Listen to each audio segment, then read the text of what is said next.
ugu arkaan inay faragelinayso doorashada la filayo inay ka dhacdo Koonfur Galbeed bisha November.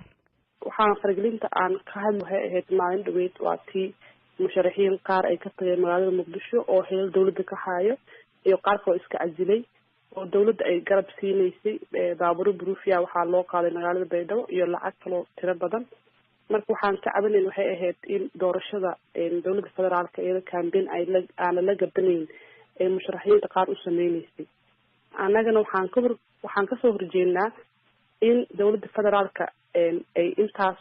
oo yani campaignkaas ab ay meesha u sameyso waxaa cadeynayo magaalada Baydhabo taa la socotid abaaraha ka dhacay biilaana ka dhacay dawladda federaalka burufi uma dirin hadda laakiin dad musharaxiin ah hataa aan madaxweyne noqon markay noqdaan waxay noqon lahayd ayaa hadda burufi loo sii horumariyo magaalada loo geeyay maalin hore xafladii musharaxnimada musharaxiinta mid kamid ah waxaa loo diray wasiiradii oo lagu amray inay ka qayb galaan marka intaas waxay cadeynaysaa inay dawladda fargelin hoogle ay ku leedahay meesha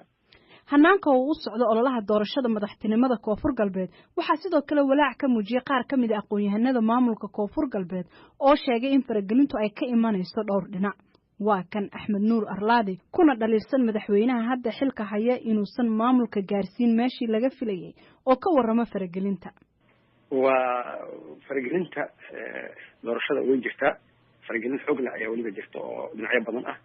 ma aha dhinaca dawladda federaalka oo keliya يعني faragelin marka dadka wareysatid dadka gobolka gudaha iyo meel walba dibadda jooga ay la